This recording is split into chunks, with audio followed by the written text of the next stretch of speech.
Oke, welcome back. Nah, di sini kita akan bahas codingan dulu. Nah, di sini kita akan bahas sebuah revolusi di dunia programming ya kan. Nah, di sini namanya adalah sebuah website gitu, namanya Project IDX. Mungkin kalian sudah ada yang tahu kan, tapi di sini akan saya kasih tahu. Di sini Project IDX ini adalah sebuah website di mana kita bisa ngoding beberapa bahasa pemrograman, khususnya mungkin ada web dan ada mobile seperti Flutter juga, itu dengan berbasis web gitu kan. Nah, jadi kita nggak perlu resource yang cukup gede, karena seperti yang kalian tahu, misalkan Flutter gitu kan. Flutter itu kan kalau kita mau run di Android kan, pertama mungkin bisa pakai emulator kan. Nah, kalau pakai emulator kan resource-nya gede banget. Nah, tapi bayangkan kalau di sini sudah disediakan gitu. Dan di yang lain seperti webnya juga ada, juga udah bisa disediakan gitu kan. Jadi ini sudah langsung saya klik di sini. Nanti tampilannya seperti ini. Nanti kalian langsung get started aja atau nanti explore bebas. Nah, di sini saya udah coba ya dua dan cukup menarik gitu. Di sini kalian bisa pilih ada beberapa bahasa pemrograman, Angular, Next.js untuk front end dan back endnya juga. Ini ada React, Simple HTML. Ini untuk web ya kebanyakan ya. Nah, di sini juga ada yang lain gitu. Seperti mau back end, ada Golang, ada Python, Node, Node.js, Rust, Laravel, Python dan segala macamnya. Nah, di sini mobile juga kita pakainya Flutter gitu kan. Nah, bisa pakai Genkit dan segala macamnya. Di sini kita fokus dengan Flutternya, gimana apakah perbedaannya gitu kan. Di sini kalian masukkan aja misalkan apa? eh Tes YouTube. Nah, di sini ini ya namanya workspace kan bisa sama kan satu dengan berbagai user yang lain kan. Agar tidak sama pasti ditambahi dengan nomor-nomor tertentu gitu kan. Walaupun namanya sama saja dengan kalian, tapi dengan adanya nomor ini workspace-nya bisa dibuat gitu kan. Kita create.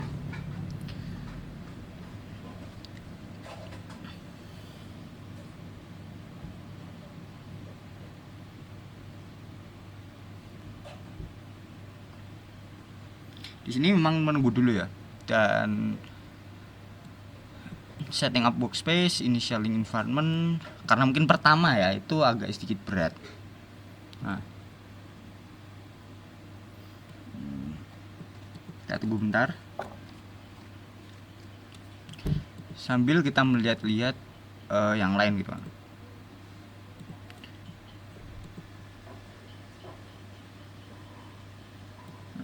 Oke, dia mungkin penggunanya banyak ya karena virtual machine-nya itu cukup eh, banyak gitu. Di sini kita kontrol R dulu. Di sini juga bisa untuk import dari GitHub juga. Nah, Node Express, bla bla bla. Nah, kita tunggu dulu bentar untuk tes YouTube-nya. Kalau ini saya sudah pernah tes cookie ya kan. Apakah bisa?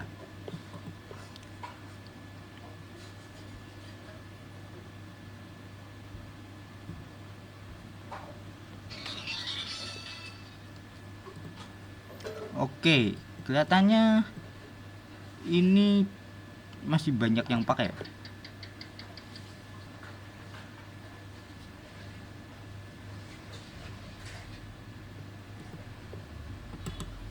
Nih.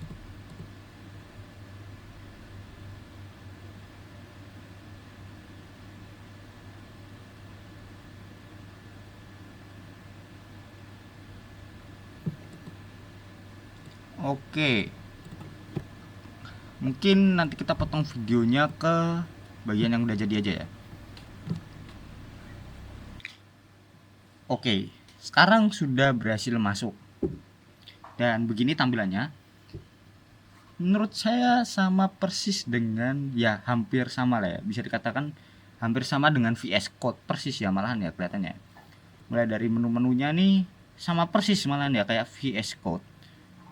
Nah,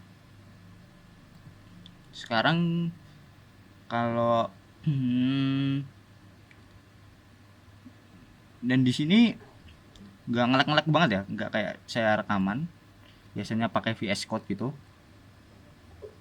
Di sini kita cek di angka 74%, ini RAM 8 ya, nggak full sih, kayaknya lumayan ya.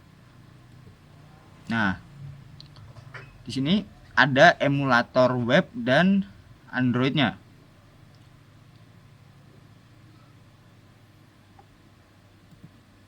Nih, enter dulu, kita buka terminalnya. Oke.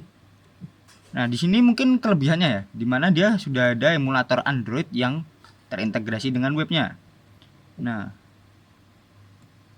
di sini ada dua ya, ya ibaratnya satu sih, simulator Androidnya dengan web servernya gitu kan.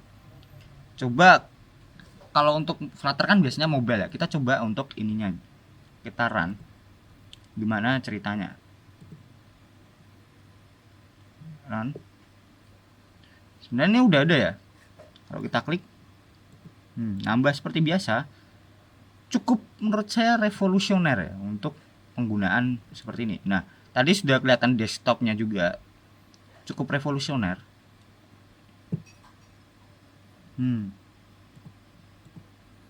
Coba kalau kita testing screen gitu kan, testing screen.dart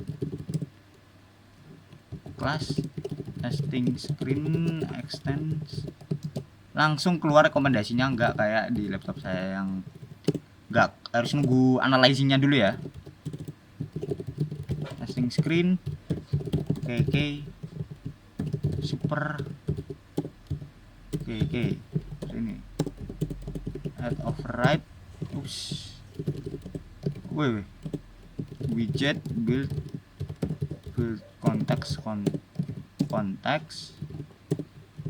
return scaffold body column widget. Nah, di sini kita coba pakai teks ya kan, teks. Coba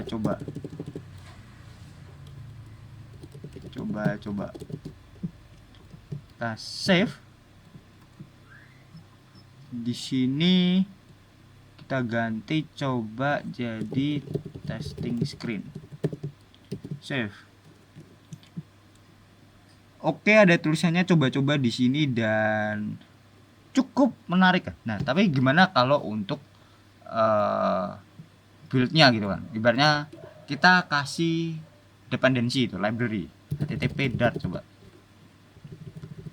kita install http nya dulu, bisa nggak? Ya, harusnya bisa ya. Installing ini ke sini, terminal paste aja langsung, enter. Oke, langsung ke install ya. Kalau kita ke pubs.yaml, langsung ke install http-nya. Nah, coba sekarang kita build aplikasi itu kan, Flutter build APK. Bentar. Nah, mungkin di sini mungkin di masa depan akan lebih revolusioner ya, dimana mungkin ya saya nggak tahu ya, tapi prospeknya mungkin bisa nanti ada iOS-nya juga ya, dimana kalau ada iOS-nya berarti mungkin kita bisa ngebuild nggak perlu pakai Xcode dan MacBook-nya juga ya, langsung bisa pakai web ini. Nah, ini kemungkinan besar ya, saya nggak tahu ya bener apa enggak, tapi kemungkinan ya mungkin bisa lah untuk ekspansi ke arah sana, mungkin saran saya ya. Jadi kita nggak perlu lagi ngebuild pakai Xcode dan segala macamnya. Walaupun secara tampilan nih sama persis seperti VS Code ya. Nah, pertanyaannya adalah gimana cara kita download filenya ini. Misalkan gini, oh ini ada fitur downloadnya juga. Nah, ini akan sangat game changing gitu kan, dimana kita sudah bisa, ini kita refresh dulu, di build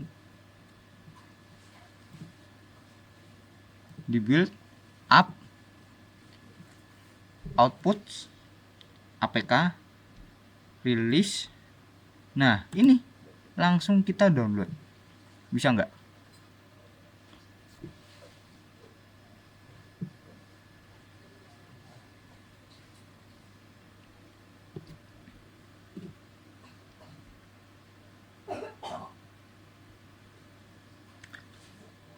Oke.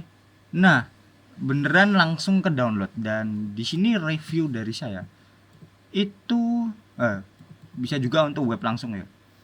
Dan di sini kita bisa langsung membuka di external web gitu kan. Tapi untuk ini kan menggunakan webnya ya.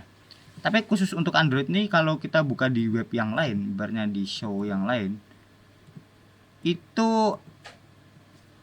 agak gimana gitu. Nah, di sini kan kita nggak bisa nge-scroll juga ya. Jadi agak fail ya untuk penggunaan emulatornya di tab lain. Tapi menurut saya nggak masalah sih, kan bisa untuk tampilannya langsung di kanan ya kan. Jadi kita nggak perlu susah-susah untuk ngelihat gitu kan. Nah, dan resource-nya nggak cukup gede gitu. Jadi mungkin HP kalian bisa untuk hal yang lain selain daripada debugging ini, pakai web juga bisa gitu kan. Nah, dan yang sebagainya. Bisa nanti rilis langsung di download. Nah, tapi kalau coba kita Flutter build IPA ya. Ini untuk yang iOS, dan seperti biasa dia nggak bisa ya, karena mungkin nggak seperti Xcode dan segala macamnya yang nggak bisa untuk pakai itu. Tapi mungkin nanti saya akan cari tahu dulu gimana caranya. Di sini juga bisa pakai AI juga ya. Seperti kalau saya pakai yang React JS gitu, saya coba itu bisa langsung untuk kayak rekomendasinya langsung AI gitu, dan cukup menarik gitu. Bisa mempercepat untuk developing dari project IDX. Dan mungkin itu untuk video kali ini. Struktur videonya sama, bahkan kita bisa pakai publish gitu, publish juga di itu, pakai dan segala macam. Semuanya sama ya seperti di VS Code menurut saya. Tapi bagaimana dengan kalian? Komen di kolom komentar. Apakah pendapat kalian gimana nih mengenai kayak ini? Gini tuh, thank you. Kalau kalian suka dengan channel ini, mungkin kalian bisa bantu saya dengan klik subscribe, dan kalau kalian suka konten ini mungkin bisa klik like gitu kan. Dan jangan lupa nyalakan loncengnya supaya tidak ketinggalan dengan konten-konten yang lain. Thank you and see you the next video. Bye bye.